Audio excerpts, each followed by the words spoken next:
თუ კი ყველაფერი რაც ხდება არის მხოლოდ მსგავსება და ადამიანიც მოდის ხატად და მსგავსად ღვთისა, საიდუმლოა ისიც თუ სად მოდის.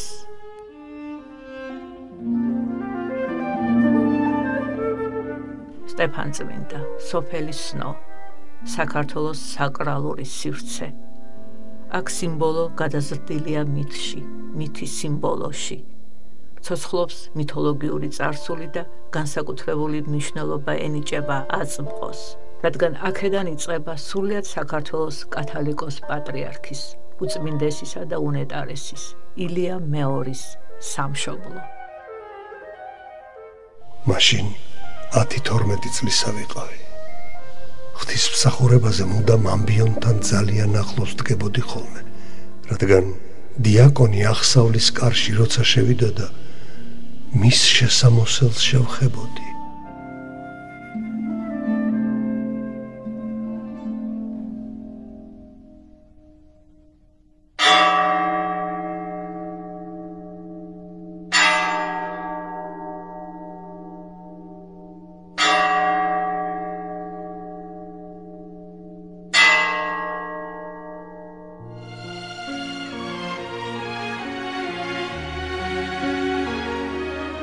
პირველი სულიერი აღზრდა ჩემი მშობლებისგან მივიღე.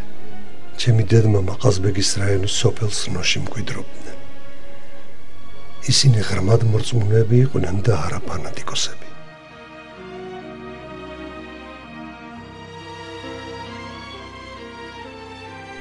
ჩვენთან ხშირად მოდიოდნენ სტუმრები და მათ შორის იყვნენ მუსლიმებიც, ინგუშები, ჩეჩნები, მამაჩემის მეგობრები. დედა მათთვის საუკეთესო ოთახებში ხალიჩებს აფენდა, რათა იქ ელოცათ. ჩვენ კი სხვა ოთახში ვლოცულობდით ხატების წინ. შემდეგ კი ყველანი ერთად სუფრას მიუსხდებოდით.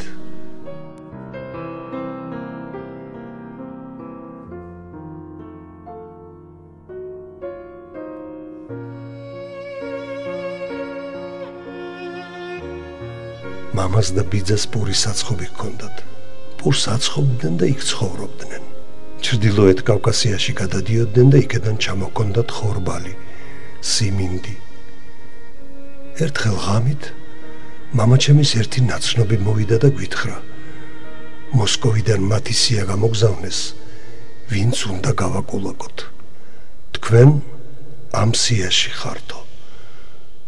მშობლებმა დროებით დატოვეს საქართველო და ვლადიკავკაზში გადავიდნენ საცხოვრებლად. იქ სახლი იყიდეს. აი, ასე გადავედით ოსეთში. მოგვიანებით მამაჩემმა შეიძინა მიწის ორი ნაკვეთი ჩვენს ქუჩაზე. ვლადიკავკაზში და იქ მოაწყო ყოვლადწმინდა ღვთისმშობლის საფარველის სახელობის სამლოცველო. ეს იყო მეორე მსოფლიო ომის დამთავრებისთანავე, ან მის უკანასკნელ წელს. ამ სამლოცველოში კარგი მოძღვრები მსახურობდნენ. მე ისინი ძალიან მიყვარდა. როდესაც ჩვენთან სტუმრად მოვიდოდნენ და საკითხზე შესამოსელს ტოვებდნენ, ჩუმად შევიპარებოდი ხოლმე იმ ოთახში და ანაფორას ვიცვამდი.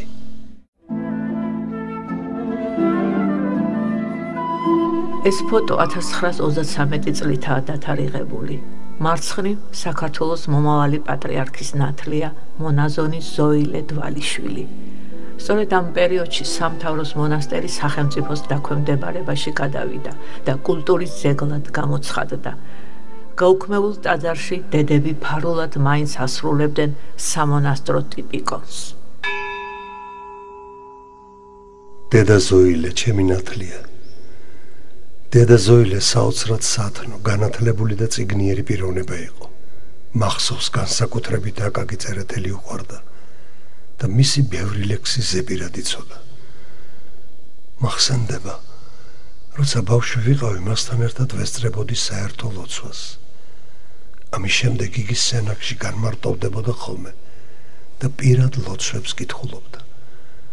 მაგრამ ამის შესახებ მე არ მიმხელდა. ასე მეტყოდა ხოლმე, ახლა დავწვეთ, დავისვენოთ. თითქოს თავადაც იძინებდა. ბევრჯერ გამოღვიძებია და მინახავს. დედა ზოილე მუხლმოდრეკილი როგორ ლოცულობდა.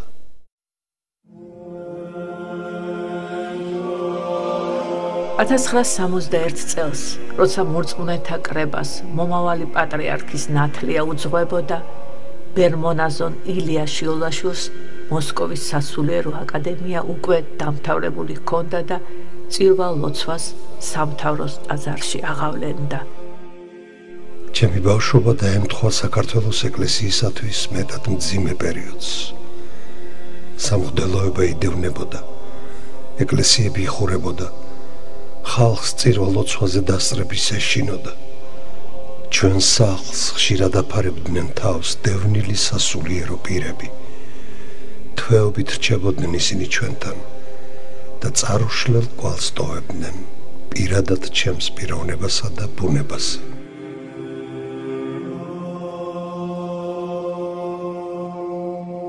კანცელარიას, მოსკოვის სასულიერო აკადემიის მეორე კურსის სტუდენტს ირაკლი შიოლაშვილს, ყოვლად უსამუდელო ესი ზინობი სტეფანავანელი 16 აპრილს აღკვეთს ბერად და 18 აპრილს იგი, ირაკლი შიოლაშვილი, ხელდასხმული იქნება სიონში იეროდიაკვნად. გაფორმდეს საქმე.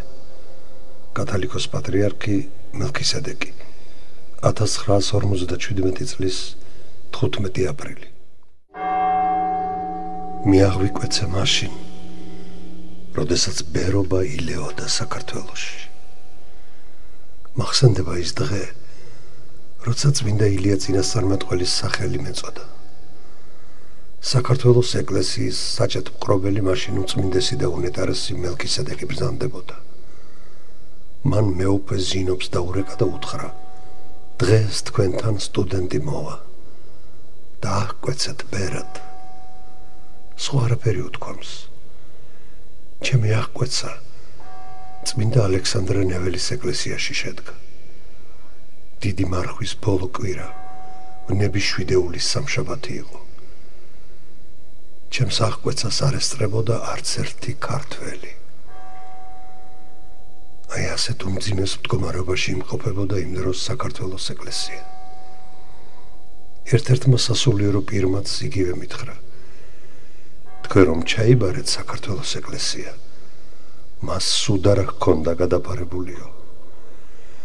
გარეგნულად თითქოს მართლაც ასე იყო, მაგრამ ზეციური საქართველოს შემწეობა ცხოვლად იგრძნობოდა. ყოველთვის ასე იყო, ასეა დღეს და ასე იქნება კვლავაც. ზეციური საქართველოს, ჩვენი დიდი წინაპრების ზეციური მხედრიონის ლოცვა ვედრება ჩვენი ეკლესიის ძლიერების აღსადგენად ღმერთმა შეისმინა. როცა აღკვეცისას მონაზვნებმა თავიანთი მანტიები გადამაფარეს, რატომღაც მეგონა რომ ერეკლეს მიწოდებდნენ. ჩვენს ოჯახში კარგად იცნობდნენ მეფე ერეკლეს ცხოვრებას და ჩემს მშობლებს ძალიან უყვარდათ იგი. სწორედ მის პატივსაცემად დამარქვეს ირაკლი. ველოდებოდი, რა სახელს იტყოდნენ. მეუფე ზინობმა კი უეცრად წარმოთქვა: ილია. ეს მოულოდნელი იყო ჩემთვის და თითქოს შევწუხდი კიდეც ამის გამო. სიტყვას და მით უფრო სახელს აქვს საოცრად დიდი ძალა. როცა ბავშვს სახელს ვარქმევთ, აუცილებლად უნდა ჩავიხედოთ კალენდარში და გავიგოთ, რა მნიშვნელობა აქვს ამ სახელს, როგორ ითარგმნება იგი. ერეკლე ნიშნავს ფიზიკურ ძალას, ილია კი ღვთის ძალას. საოცარი დამთხოვა მოხდა. ფიზიკური ძალა ღვთის ძალით შეიცვალა. ეს იყო განგება ღვთისა. წმინდა ილია წინასწარმეტყველის მფარველობას ბავშვობიდან ვეგრძნობდი.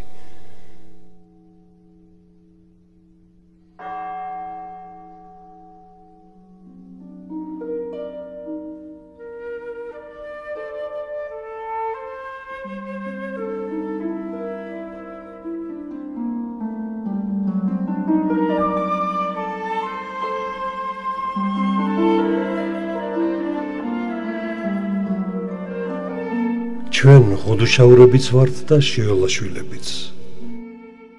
იყო შიოლა ღუდუშაური, რომელსაც ჰქონდა ძალიან დიდი გავლენა. ქართულმა ფოლკლორმა შემოგვინახა შიოლა ღუდუშაურო ვეფხი ხარ სალი კლდისაო. როცა გაუჭირდებოდა მეფეს, გამოიძახებდა შიოლას და დაავალებდა ჯარის შექმნას. მას ჩამოჰყავდა ხევსურები და ადგილობრივ ხალხთან ერთად იცავდნენ საქართველოს ჩრდილოეთიდან. ჩვენთან ინახება ხმალი შიოლასი.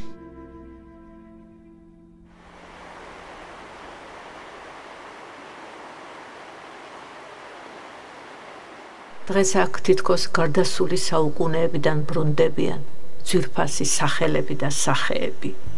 მეფე ვახტანგ გორგასალი. მისი მზერა ახლაც საქართველოს იმ საზღვრისკენაა მიმართული, მოხევეები რომ მუდამ იცავდნენ. ამ პატარა სოფელში თითქოს ერთ დროში მოქცეულია წარსულის ხსოვნაც და აზმყოც. ახალი ტაძარი პატრიარქის ბოძებული ძველი ხატებით.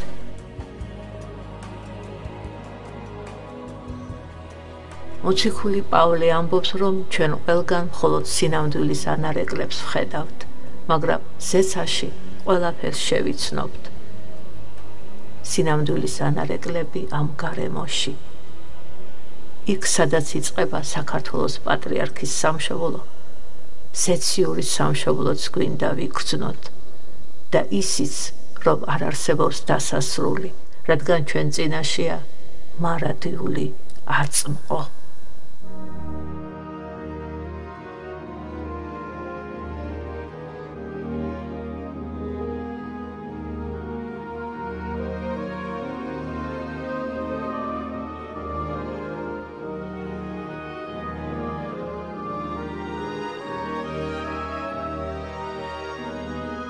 განსაცდელიან გაჭირვება ღრმა აზრს შეიცავს და თავისებურ ხიბლს ატარებს. ტკივილის შემდეგ აუცილებლად მოდის შვება.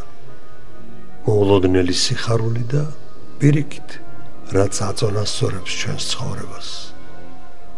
ამიტომაც ამბობენ არაბები, გამუდმებული მზიანი დღეები უდაბნოს ქმნიანო და მართლაც ადამიანები, რომელიც მწუხარების გარეშე გაავლევენ წუთისოფელს, ხშირად უდაბნოს ემსგავსებიან. მუდმივი წარმატებისა და წინსვლის საფრთხე კი იმაში მდგომარეობს, რომ იგი პიროვნებაში ამ პარტავნებას და მოუკიდებლობის გრძნობას აძლიერებს და აღვივებს ცრუ აზრს, თითქოს ღვთის დახმარების გარეშე ჰქონდეს უნარი ვიყოთ გამგებელი ჩვენი ყოფისა. მხოლოდ განსაცდელის ჟამს ვაცნობიერებთ ხოლმე, რამდენად უსუსურნი და უმწაონი ვართ და როგორ აუცილებლად გვჭირდება შეწევნა ღვთისა.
მამაჩემს ჰქონდა სიზმარი, რომ ვითომ მამაჩემი და მე ვიდექით წყალხიდთან, სადაც ერთდება სნოს წყალი და თერგი.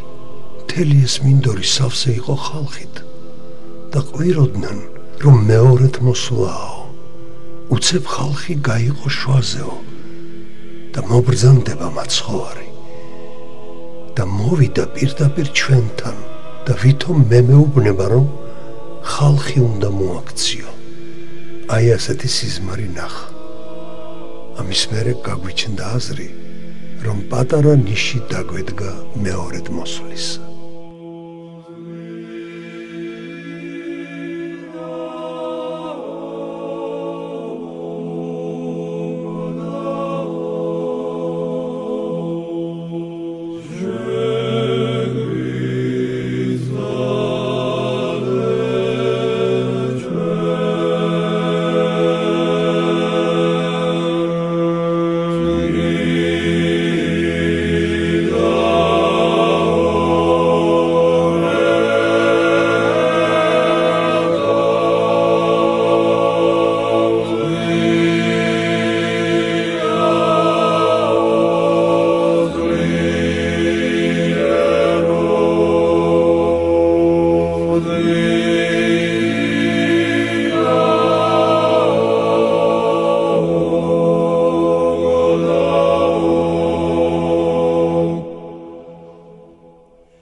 ეკლესია თავისებური მოსამზადებელის სავანია, სადაც მორწმუნენი მარადიული ცხოვრების დაწყებისათვის იწვრთნებიან.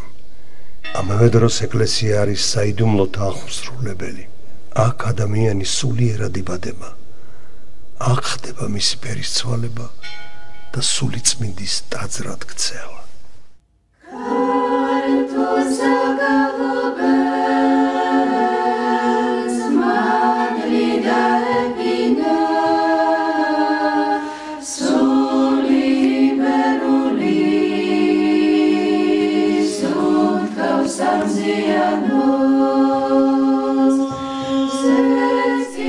ჩემო პატრიარქო, ეს სულის შემძვრელი სიმღერა საგალობელი სამთავროს დედათა მონასტრის წიაღში დაიბადა. იღუმენია ქეთევანის შექმნილ მელოდიას ასრულებენ მონასტრის დედები.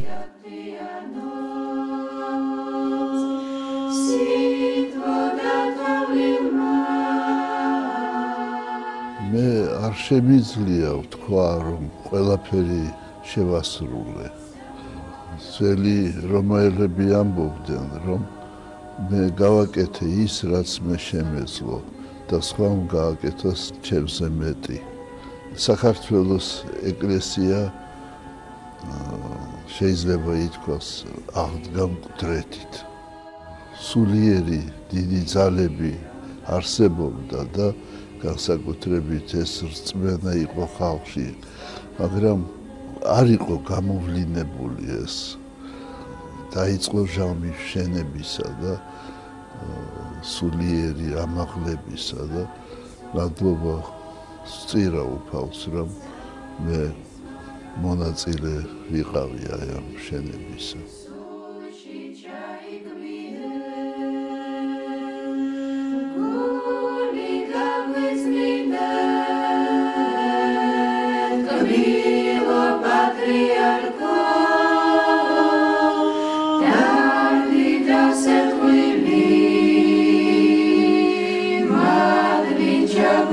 Israel.